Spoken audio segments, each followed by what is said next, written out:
Leibak anigi marakta Soknaba landa Sijinagadaba Lalong lamdam asida Kuki khutlai paiba shingna Chatharakliba asina lan asida external aggression Yaoi Haiba Mayek shengna takle thouong asi war crime ni haina Shiv Sena Manipur President M Tombi na phongdorakli Babu parada leiba Shiv Sena Manipur office da pangthokpa pawgi mifam amada wafam asi phongdokladuna mahang makhachana hai matam khara nongmai kapnaba lepkhiba aduna lamdam asida tangdu leitaba tapna hanjilakle haina khalubani Adobo Kuki khutlai paiba shingna kautruk amasung senjam chirang yauna tongan ba mafam kaya da drone bombing chathaduna micham kaya hatba amade asok apan nanghanliba asi laibak thibani masigi mathakta security force ke bunker da fawba attack chathaduna khulai lakpagi thawong chatharakliba ase yamna serious oina security threat amani tha asigi amadage Kuki khutlai paiba shingna mafam kaya da chatharakliba drone bombing aduda thawai mangkhraba amade asok apan nangkhraba ireja singi tamak Shiv Sena Manipur na awabu phongdokle Chatharakliba thawong asi state amadi center lengakna taraina loba chumloi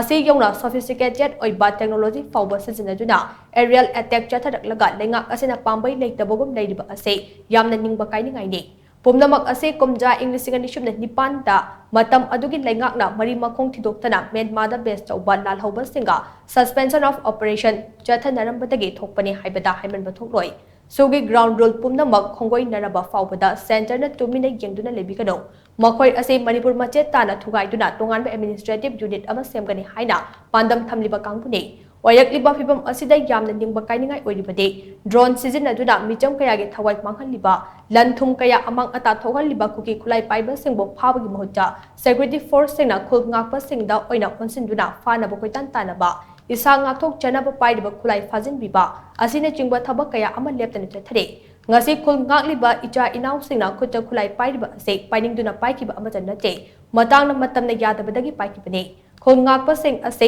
India amadi Manipur lengaki mathakta lan hobanate makhoi anti national group ama janate subnatagi Leibak Manipur kaiba yaroi haiduna chongthorakpane ngasi fawbada khul ngakpa singna security force singda atamna na khut thaki basu leite adubu nakal amarom dade Kuki singi khutta Manipur police BSF amari CRPF ki personnel kaya siba yaukre maram asina India lengakna Kuki lalhoba singa tongnari basu ase athubo matam da abrogate tawbiyo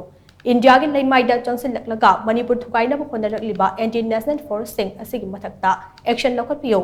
lan tawbada nakal amata da kanaba purakloi lan asibu lotion je hairapade central leader singna acheba khongfam amaga loidena acheba firep ama lobo matam yone natrabadi Leibak asi makha chana mai hona changlakpasu yai haina mahangna makha chana phongdokhe country amagi war gi thakta thadan taunagan ba khulai chena raba si bawda center da masi taadna leibase masi Manipur miyamna akhoi asau bomuga loinana leiriba naron mayam paiba khulai sing Manipur kannanabagi sigi lambi se sangsalliba moina paiba khulai se munbi garo phabi garo moi lalhobo nate imaleba kannanabagi moigi phongba pot pairaga lan thengnabani lan je khoina ngamman mita moi loina surrender tawhangani tawnanabu haigani request tawgani paring sana laga pihan ge khujikmaki roni kanaguma amdana masida interfere tawbigano mande akhoi thengnari ba se Kuki khaktana taba akhoi tongan ba country USA amadi China gi proxy war amani masi se maramaduna state government na